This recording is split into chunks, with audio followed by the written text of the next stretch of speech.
Katie, you don't have to do this. Like, you don't have to debase yourself for Donald Trump in the way all of these Republicans debase themselves for Donald Trump. His claim that this was the fault of some staffer. What was the staffer? A 79-year-old with swollen ankles who, is weirdly attracted to his daughter. How many Epstein files did Joe Biden release? How many? There was an ongoing investigation. How many Epstein files did Joe Biden release? There was an ongoing prosecution 0. in 2022. How many did Obama release? Wait. I mean, acknowledge what I just said. There was an ongoing investigation up to 2022 that was appealed, and that appeal ended in 2025. Nothing. I never really understand why MAGA never feel shame, but prefer to just go on a rampage and humiliate themselves more and more. And this debate, honestly, it's a masterclass in watching someone contort themselves into absolute pretzels defending the indefensible. Brian Tyler Cohen absolutely dismantles this MAGA defender, and I'm here for every single second of it. The mental gymnastics on display? Olympic level, truly. Subscribe now, you won't want to miss what comes next. All right, Katie, is it racist for the President of the United States to put out an image of the former President of the United States and the former First Lady as an ape? President Trump made it very clear. He put out a video on the Georgia fraud. And within that video was an unedited portion of a reel that went up and should have been clipped by his staffer when he said it. He said, I didn't see it. He just made this statement on Air Force One. I didn't see it. The staffer was supposed to clip it. It wasn't clipped. I took it down right away. He didn't take it down right away. He took it down after 12 hours, and the White House doubled down on it for that entire time. Took it down when he realized the content of it. So so is it racist? You didn't answer the first question. Is it racist that that image itself? The image ties into a greater AI whole video that was made on The Lion King. So, where in The Lion King was there an ape? I don't remember that character. The entire video. We can watch it if we want to pull up the AI video from the reel. Yeah. That had this whole AI video of all of the animals. Yeah. Period. The end. And President Trump won the Hispanic Latin vote by a historic margin, the most any other Republican has in history, the most black voters since the 1960s. He's not racist. Time and time again, he was on stage with Nicki Minaj the other day. I mean, this man is not racist. He made it very clear what happened in that statement. I stand by that, and I watched both that clip and the AI clip of the Jungle Book, or the Lion King, excuse me, with the music, and I thought, this isn't racist. Brian? Look, I think the reason that Donald Trump did this, that he engaged in this whole process where, to your exact point, we didn't see an apology for hours and hours and hours and hours, is because he is a small, petty, fragile man who cannot take responsibility for his own actions. And the second reason, frankly, is because he is a racist. And we have seen Donald Trump engage in racist activity in the past, numerous times. We watched as Donald Trump took out a full-page ad in the New York Times calling for the execution of 5 black kids for murdering someone who they did not murder. We saw Donald Trump start his political career by denying the citizenship of the first black president. And right now, we're watching a secret police force rove around the country so that they can round up brown and black people for the crime of being brown and black in this country. And to claim then that Donald Trump is somehow not racist is just to deny what we can all see with our own eyes. Right, so speaking of mental gymnastics, actually, hold on, let me just process what I'm about to show you, because this is genuinely extraordinary.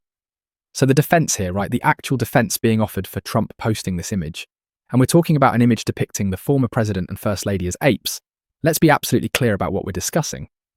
The defense is that a staffer didn't edit it out properly. A staffer at 2:40 in the morning, and I'm sitting here thinking, so wait, you're telling me that the President of the United States, the most powerful man in the world supposedly, has absolutely no control over what gets posted to his own social media account? That's the defense? That's what we're going with? Because Brian Tyler Cohen absolutely nails it here. He points out what we all know. Trump is on his phone constantly. He's posting at all hours. We've watched this man for years.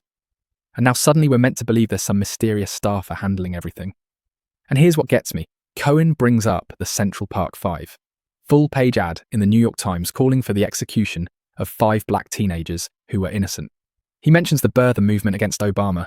These aren't isolated incidents, are they? This is a pattern. But apparently we're supposed to perform Olympic-level mental gymnastics to believe this was all just an innocent mistake by some tired staffer. Unbelievable. It's not a secret police group. The immigration and customs enforcement officers are here to enforce the immigration laws. Do they show their faces? Of the United States. Are they wearing insignia? Do they give their names? Wear Do they masks. have badges? They wear masks because we have a bunch of governors and mayors that have absolutely come out and said this is the Gestapo, and they've enraged these people. I think if they don't want to be called the ICE Gestapo, All right, we're not talking ICE tonight. We're not talking ICE tonight. But we've done that debate before. Let's talk about this particular video, though, because how do you respond to the claim that, okay, if it was racist and it was a mistake, why not just say that was wrong? We shouldn't have put that out. I'm sorry that it got put out that way, but it's offensive to clearly a lot of people in this country, and I don't want to offend anybody, and I'm taking responsibility. When he has so often criticized people, including Joe Biden, for not taking responsibility, for being the auto pen guy, and then now blaming this on some staffer.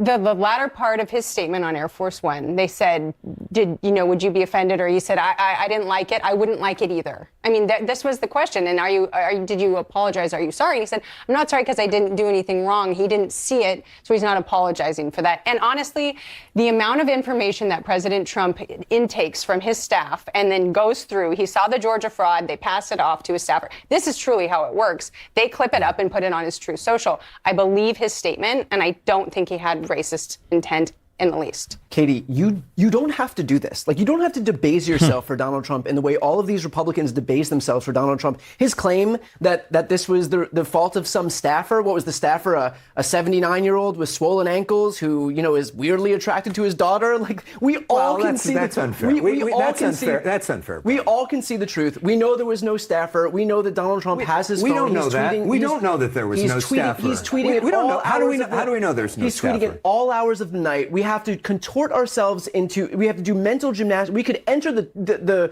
Winter Olympics right now with the mental gymnastics that we would have to do to believe this idea that it was totally, definitely not Trump's fault, that it was just some staffer, that Donald Trump is apparently curating content but sending it to this staffer who then, if you have a staffer, presumably your job would be to vet the content. Yeah, but that is the bigger question. It certainly could have been a staffer. He's the president of the United States. There's a lot of stuff that comes at him, right? I mean, that happens. And it's typically how his truth posts that is fine.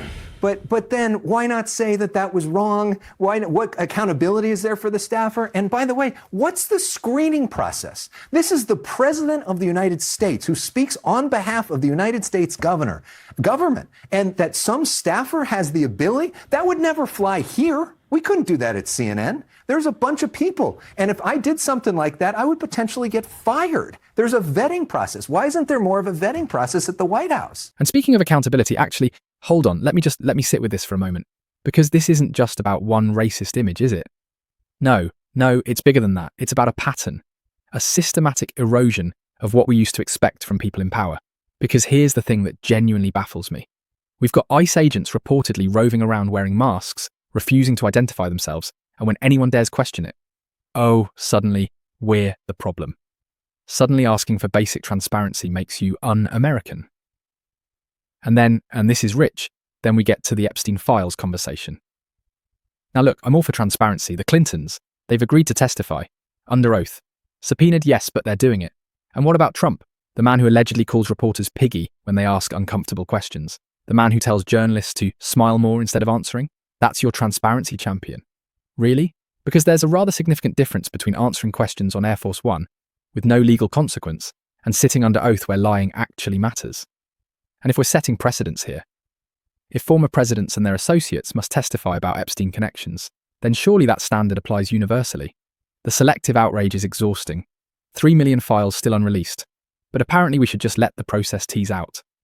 Convenient that. This is what democratic erosion looks like, by the way. Not tanks in streets. Just standards quietly dissolving whilst everyone shrugs. It was a or a truth at 2:40 in the morning. And have you watched both clips? Have you watched I watched the whole Georgia? clip. And yeah. as you watch it, you see at that 58-second mark, yeah. a reel starts popping up and then goes back down. This is exactly how it went, and it just needed to be edited on that back end. Whether or not his staffer missed that part, I'm not going to speculate at what they're doing at 2:40 when they're asked to do this. Maybe they were tired, and I'm not going to justify it. Look, I said... Maybe we shouldn't be posting videos at 2:40 in the morning. And at the end of the day, if the question is, what was his intent? His intent was to show Georgia fraud and talk about the Georgia election fraud and the stolen election in Georgia. But then posting a video of a bunch of people bowing to you may not be the way to do that. All right, let's talk about the Epstein files. There's news on that front tonight, which is that on Monday, members of Congress are going to be able to look at some of the unredacted files for themselves. It's interesting. We're also going to be anticipating the Clintons testifying this week. Bill and Hillary Clinton agreed to testify on this case. Brian, you think it's interesting that the Clintons are testifying here, but not Donald Trump, who also is in the Epstein files? Absolutely. I mean, look, I am fully in favor of the Clintons coming and testifying. I'm in favor of them doing it in public so that we can all see with our own eyes what they say. I'm in favor of anybody, Democrat, Republican, Independent. If you are implicated in the Epstein files, you need to be held to account for what you've done. You need to put this stuff out in the light of day. And in the same way that I'm fully supportive of the Clintons coming and testifying, just as I'm supportive of anybody coming and testifying, I think that Donald Trump should do the absolute same thing. Will he do that while he's president? No. But you know what? If Republicans want to set a precedent where former presidents and their family members who have some involvement with Jeffrey Epstein have to come before Congress and can't defy any subpoenas to do so, then I'm fully in support of that precedent. I mean, do you think that Donald Trump, maybe even after he leaves office, should then have to go testify? President Trump has been the most transparent president on the Epstein files in all presidential. How many Epstein files did Joe Biden release? How many? There was an ongoing investigation. How many Epstein files did Joe Biden release? There was an ongoing prosecution Zero. in 2022. How many did Obama release? Wait. I mean, acknowledge what I just said. There was an ongoing investigation up to 2022 that was appealed, and that appeal ended in 2025 because there was an ongoing prosecution. So let her finish her point. So President Trump has been transparent about this. He has also been under the inquisition of the press, and everyone else that asked him a question, he has answered and answered and answered. Oval Office, press room, Air Force One, you name it, he's answering questions. How many times has Bill Clinton been asked by the conservative press or even the liberal media hard questions about the Epstein files? Zero. I have seen... Well, he's not the president. But he is implicated in the Epstein files. If he wanted to be transparent about this, he would come and pro-offer the information so people could have information. Hillary Clinton and Bill Clinton didn't voluntarily go testify on this. They had been subpoenaed and they were in contempt. And Comer was about to charge them, and then they decided to do it. But Trump is not doing his stuff under oath. I mean, would you support the same standard that's being used for the Clintons being used for Donald Trump? I think President Trump has answered, and they have failed to answer. President Trump, you know, as a lawyer, there's a big difference between answering something under oath and answering something to the media. I don't think he needs to do that right now. Well, look, you say that he's been the most transparent president in history. You've heard his answers. He's come out and said, are you still talking about the Epstein files? When a reporter on Air Force One asked him about the Epstein files, he called her piggy. When Caitlin Collins just a few days ago tried to ask him about the Epstein files, he attacked her and said that she should smile more. This is the transparency that you expect from the president? The files released are the transparency. We have 6 million files and 3 million are released. What about the other 3 million? Are you okay with that? Are you okay with 3 million files not being released? Let's let the process tease out. We've already learned from Todd Blanche that the process won't be teased out. We're out of time, but